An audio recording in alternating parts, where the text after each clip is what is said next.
Hello and salutations, my name is John Johnson and welcome to another episode of the Legend of Zelda Minish. Woo! In the last episode, we had a special guest actually. We had Mr. DKG, Dark Knight Gamer 24 from here on YouTube. Good friend of mine, go watch stuff. And then I was gone for like a week. Over a week, actually. So yeah, about that.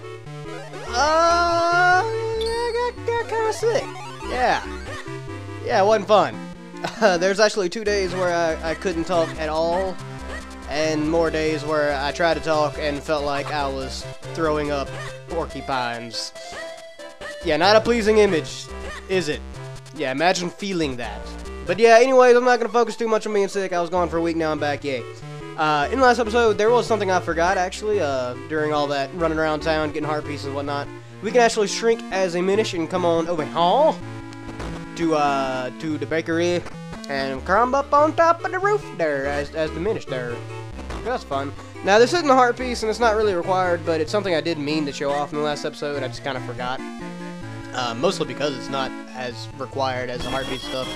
You got 100 rubies. Yay. That'll actually come in handy in case you need you're a little bit short on the boomerang or something like that, you know. You love bread. That's wonderful. Thank you so much for that. It's just what I needed for my Let's Play. A bread enthusiast. Yeah. Okay. So now we did that, and that's just the one little tidbit that I kind of forgot last episode. Now that that's over, we can actually start heading over. Mailman, don't run me over! We can actually go ahead and head over into the next realm of the game, as it were, which we've actually already been to, the Castor Wilds, with the awesome theme song and all that. We're going to be heading there and getting through most of that this episode. May end up being kind of a long one, because there actually is a little bit we need to do there, but you know, I'll try and do it as efficiently as possible. So anyways, we're gonna head over here to the west, past the twigs of death and doom and destruction and death, and over here to the path we cleared up earlier. Quite a while earlier, actually. Episode 4 last, which was like a week and a half ago now. Yeah. So I don't think that Let's Playing is what got me sick, but it definitely felt like I was using my voice too much. And for those of you that may not know, I'm actually a server. I wait tables for a living. I went into work Wednesday and could not talk. Now, I don't know if you've ever tried waiting on a table, or really like doing anything, any job that is very vocally specific. I don't know if any of you have ever tried doing that when you don't have a voice. It's not hard, it's not easy. I ended up giving up trying to even try and wait tables, and ended up just basically plating food all day. But I was determined to work. I wasn't gonna call in sick just because I couldn't talk. But anyways, what we're gonna do here now that we're in the Castor Snake. Sorry, it had to be done. I mean, really though. Now that we're here in Castor Wilds, we're actually gonna come in this little cavern here and find a chest. Oh, woohoo! Oh, what the crap, man! Oh, lovely! It's everybody's favorite Zelda enemy, the Dark Nut. The Dark Nut, coming soon to a store near you. So a guardian is protecting the treasure. Take care while fighting. Ah, yeah. Okay, so there's a few ways you can actually do this. You can hit it or block it with your shield and find the right time to attack. But my personal favorite way of doing this is actually planting a bomb and then making sure making sure not to do that. Making sure he kind of stays on top of it, and boom! Alright, and it's going to take 4 hits, so it's pretty easy with these bombs, because it'll stun him like that. Unless he does that. Now, you can actually, when he runs out of the way like that, you can use the Pegasus boots to catch up with him, and I think that's actually how you're supposed to do it. But, like I said, I found the bombs to be a bit easier. Was that 3 hits or 4 hits? I can't even remember. Anyways, we got a golden kinstone piece! Alright, and this is actually pretty unique. We can take a look here in our kinstone bag. As you can see, the golden kinstone down there in the second from the left on the middle row, or from the right, excuse me, is a little odd shape. Well, that's obviously because it's a gold kinstone. It's not red, it's not blue, it's not green. And gold is a very special color. It is. There's actually only 3 of those in the game, I think. 3 of those that I know of right now. The other 2 will actually be getting in this episode. They're all swamp specific. Alright, so now that we've done that, we can actually climb up over Chaw. And go over Chaw. Because I like saying Chaw. That's basically what that boils down to. I like making weird noises because it means I don't have to think about what I'm about to say. Oh, hey, look, green kinstone. I'm revealing a little too much about my Let's Playing style here, so let's continue on. I know we're gonna need the Pegasus boots in a minute, so I'm gonna go ahead and get those out. Okay, we don't need to do that yet. That was the business route that's actually gonna show you something that is prevalent to the item that we're about to get here in just a few minutes. Okay, stop cutting down grass. It's weird to get over my normal Zelda hobbies in this Let's Play, because in my normally when I play a Zelda game, I'm pretty much just a roaming lawnmower.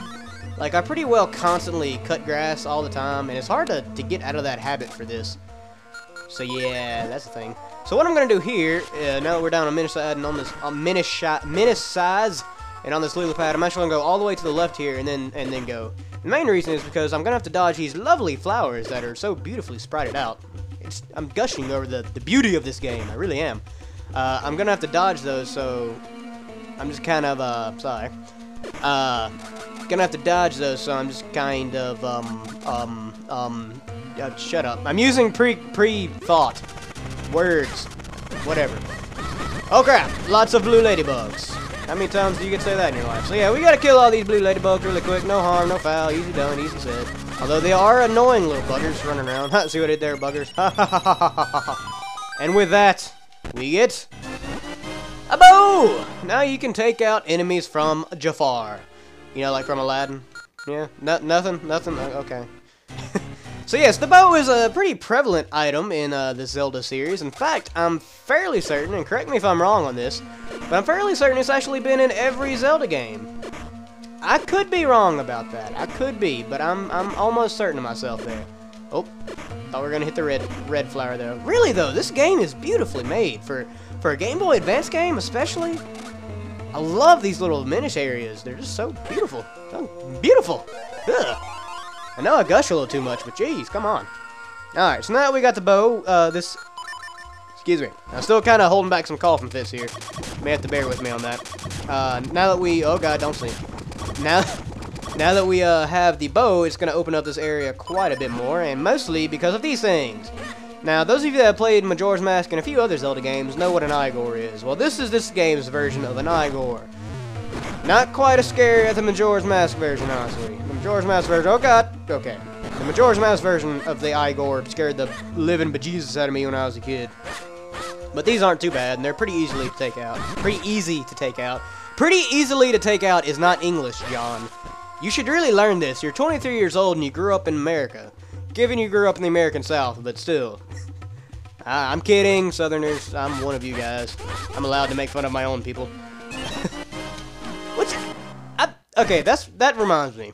I meant to ask, not really ask this, but to mention this. And while we're heading over here to the south, I'll go ahead and talk about it.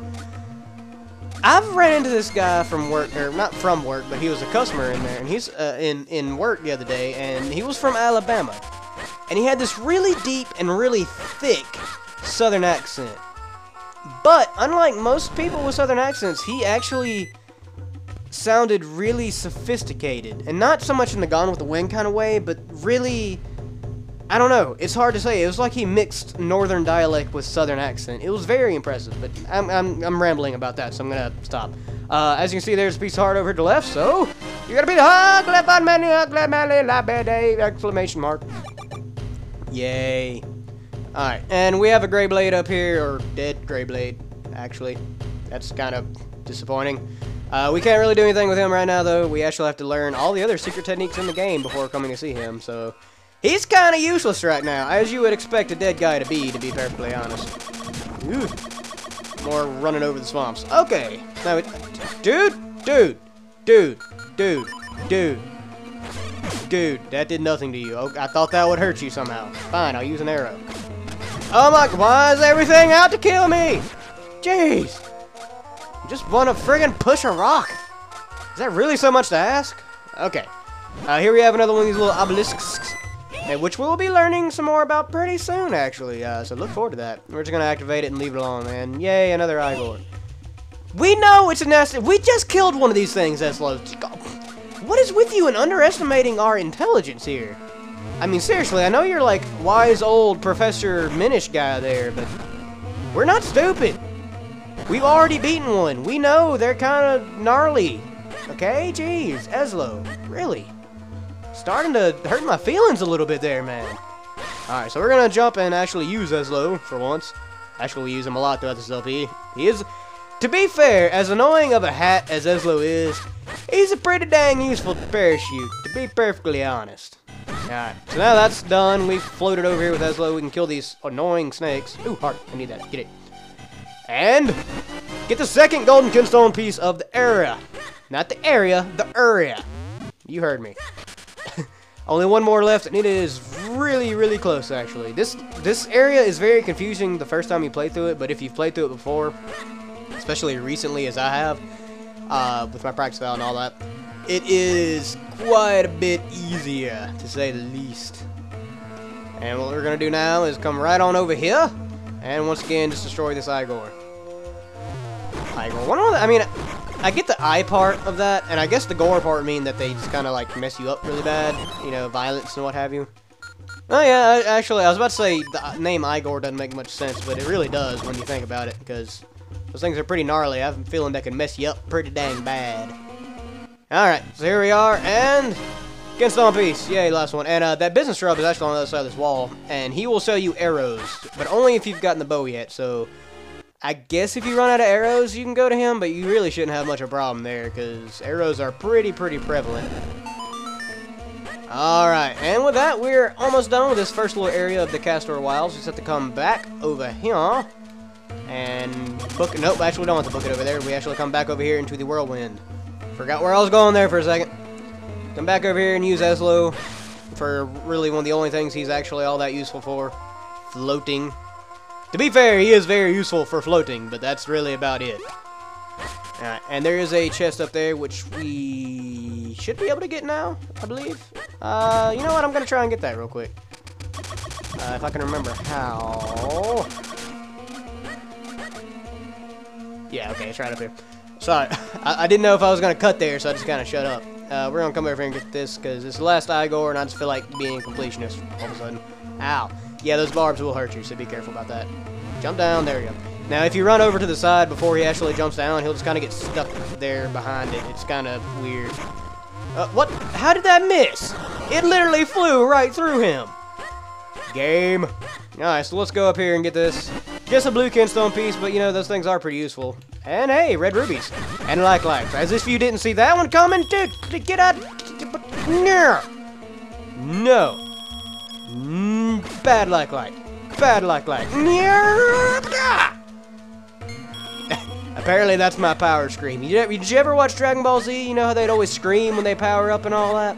That was my version of that. There's a reason I was never on Dragon Ball Z. It's that. Alright, so now we've done all that, we can easily fly on over to the left. There's the wind crest, kind of tell you where we are. And we see these three statues sitting over here looking all constipated and crap. So let's talk to them. By which I mean let's trade with them, or fuse with them. Pretty obvious little mechanic here. There are 3 statues and 3 golden kinstones. After we finish fusing all of these, that giant stone there in the bottom left will actually open up. Slowly but surely. Oh, look how happy he is! I'm glad we can make your day, statue. Make you feel better for being as constipated as you seem to be, because you really seem to be having some problems there. I mean, really though. You're looking kind of green around the gills. I know how you feel! I spent the last 7 days like that. Urgh. I'm trying not to complain about that so much, but it was one of the worst, like, I won't say it was the worst sickness I've ever had, because that's by far not true. But it was really rough on pain-wise, because every time I breathed, my throat would hurt. And, like, I mean, like, hurt, too. It was bad. Alright, so now we're done with Castor Wilds. We are here at the Wind Ruins, the next area in the game. Next area of this area, I guess I should say. First things first, we have a bombable wall up here. Bombable wall, as it were, as I seem to be fond of saying. Let's find out what's behind there. Blue kinstone! Okay, wonderful. Yippee. I really should take getting those kinstones a bit more seriously, because they are kind of important. Especially if you're 100%ing. Alright, so first things first, we have this lovely little thing. This is an Armos statue. Again, another enemy, one of the few we've seen in this episode. Another enemy that is pretty regular in the Zelda series. Also, Leevers! I hate Leevers. But the Armoses in this... The Armosi in this game are really weird. You can see that you saw they're all like buff dudes. It's weird. They're also robots, but we're about to find that out now. These iron onomatopoeia here were built by the Minish ages ago to help humans. It's kind of a secret to everyone. Haha. But there's a switch inside that turns them on or off. He didn't actually say everyone, but I just added it in there. Because it's funny and it's a Zelda reference. You got a Kinstone piece. Yay, red Kinstone. And what he was telling us there is that as Minish, and this is really cool. I really do like this. As a Minish, we can actually walk up to these statues and climb up into them and cut them on and off. And I love the little sound they make when you cut them on too, when you're Minish, because then it's like, brrr. They remind me a lot of like a giant mecha anime or like Big O or Gundam and stuff like that. It's really cool. I like it. I like it. Alright, we're gonna come activate this big bellied buff dude there and quickly. No, come on. Die. Die. Stop deactivating and die. Thank you. Although I guess deactivating and dying is pretty similar, but still, I need you to do one, not the other. Alright, we're slowly making our way up here. And it's kind of hard to see, and this is kind of bad design-wise, but there's a little ledge with a Minish hole right in front of me. Minish hole. I'm going to be careful of saying that. It's kind of hidden by the hearts, so keep that in mind, because we're going to be going there here in a minute, too. After we destroy all these Tektites! Yeah. Alright. Climb up the ladder, Link, and more Tektites. Yay! Tektites out the wazoo. And Leevers! I really hate Leevers. Leevers are by far one of my least favorite enemies in Zelda. They're so annoying, they really are.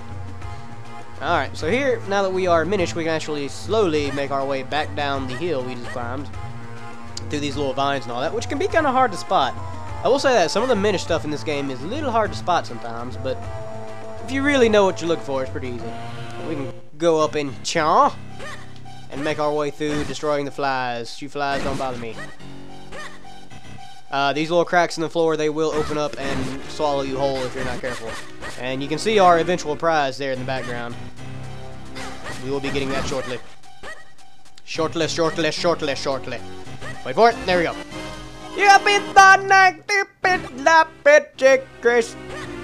Words, power, heart. Yeah. I'm really gonna run out of ways to be stupid. I know that's kind of strange to say, and I never thought that sentence would come out of my mouth, but I'm going to run out of interesting ways to be stupid when I'm getting a heart piece. I have a feeling that's not going to be the same for every Zelda game ever, LP. I may have to come up with something new. New and something interesting. Yes, indeed.